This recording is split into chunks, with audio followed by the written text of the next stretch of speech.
Well, it's getting close. Okay. My first guest, you all know, they got a lot to celebrate. They're making a 20th anniversary reunion back at the network that fired them in 1968, CBS. And the show is going to air February the 3rd. Would you welcome, please, the Smothers Brothers, John and Dick.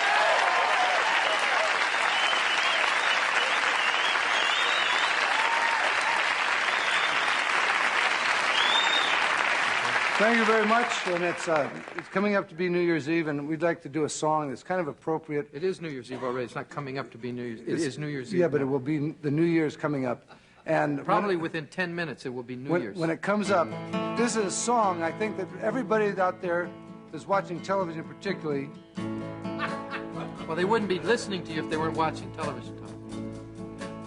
All you potato couch potatoes are out there wondering how to celebrate the new year, the 1988, but are still wondering what went wrong with 1987. This is a song for you. That's right.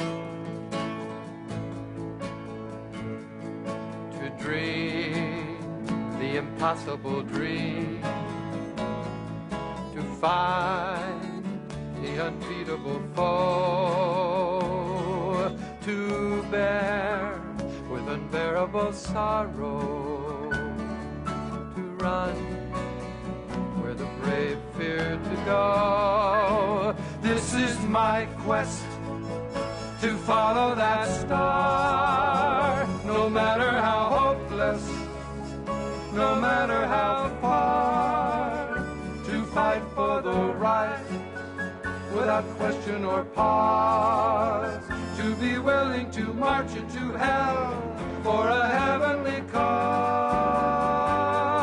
And I know I must always be true to this glorious quest, that my heart will lie peaceful and calm when I'm laid to my rest.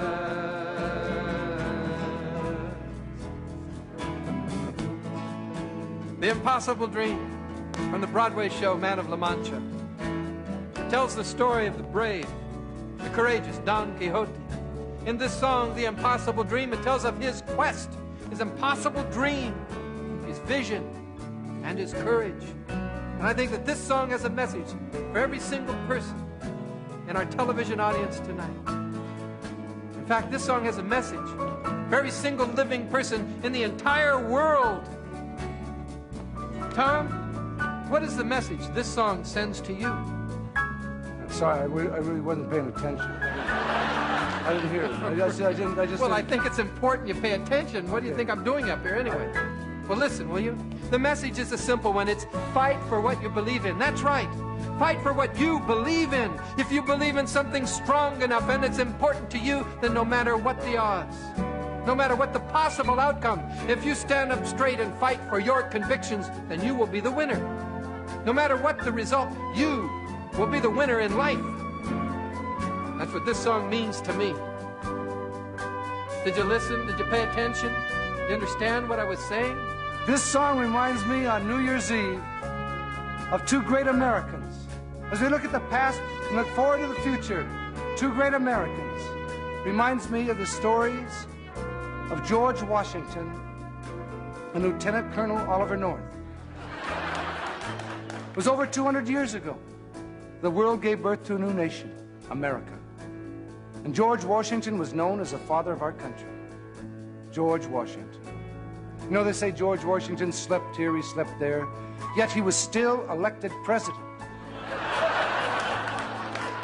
Today, that is an impossible dream.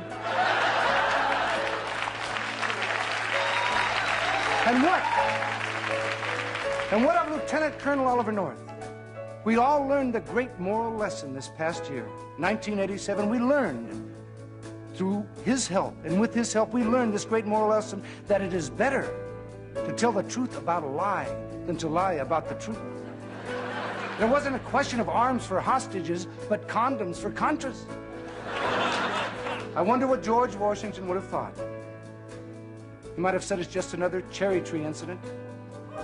But if he was here, I think he would have said, Well, we all know the story of George Washington. He chopped down the cherry tree. He just willfully chopped it down. This went out, he just chopped it down. But when asked about it, George Washington said, I cannot tell a lie. I did it. I cannot tell a lie. I did it. Some historians believe that is the last time a president has had a memory. But you know, every president and all of us, everyone out there has a cherry tree in their life we have to own up to. The symbolic cherry tree.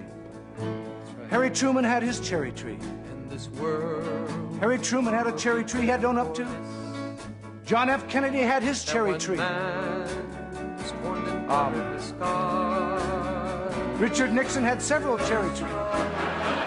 But we all have a cherry tree. We don't...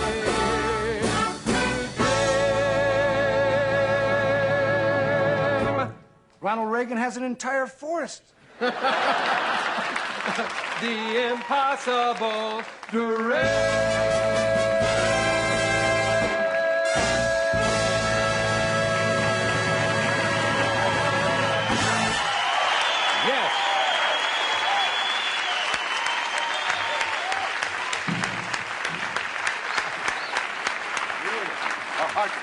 A heartfelt message. Well, that sums it up pretty well. Oh, I tell you, it's so exciting. 1980. A lot of people, it really is. Yeah. 1988's going, and we only got, this is... Well, we're just not that Minutes. far away, just a minute or so. Peter, how far are we away? A minute and a half. God, that's exciting. I just hope that, you know, that this, in 1988, that we just hope that in 1988 that the federal government straightens out and stops embarrassing us. That's a good wish. That's a good wish. Yeah. Let's hope it's better than 1929 Yeah. coming up. Why did you mention 1929? Well, because we just had a bad thing in October. October 19th. Have you made a New Year's resolution? Yes. Yes. Yes. Can you tell us what it is? I really can't. Oh, okay. It's kind of sexual in nature. Oh, well, we don't want to end 1987 on a Anyway, sexual nature. I never had anyone to kiss either during...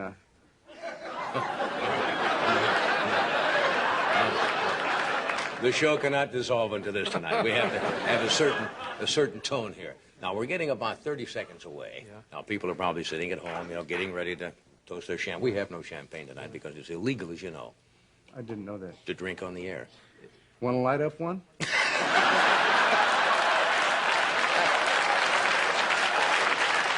No, I don't think so either. Johnny, So it is 11:59:47. We can count down from, all right? 9, 8, 7, 6, 5, 4, 3, 2, 1. Happy New Year!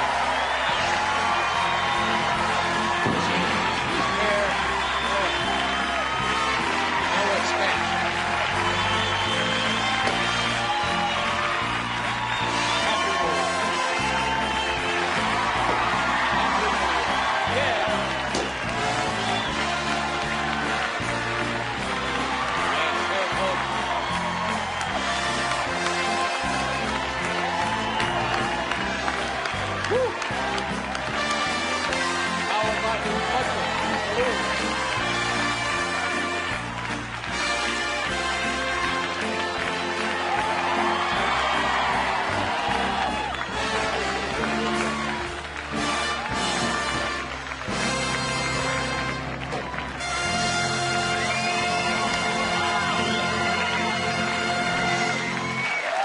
Watch this. I don't know what it is. Anyway, Happy New Year, everybody. Now, as I promise you, you saw Times Square, which has been doing it for some 80 years. Our remote crews are now outside.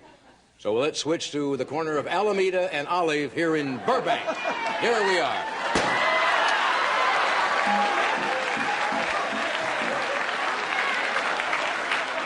Okay. Okay. Well, okay, having a little pull on a pint of champagne. But Happy New Year. You see, we cut too late. The crowd thinned out right after midnight. If we'd have gone just a few seconds after midnight, there were 100,000 people out there, but they thin out real fast. Well, anyway, Happy, we'll be right back. Stay where you are.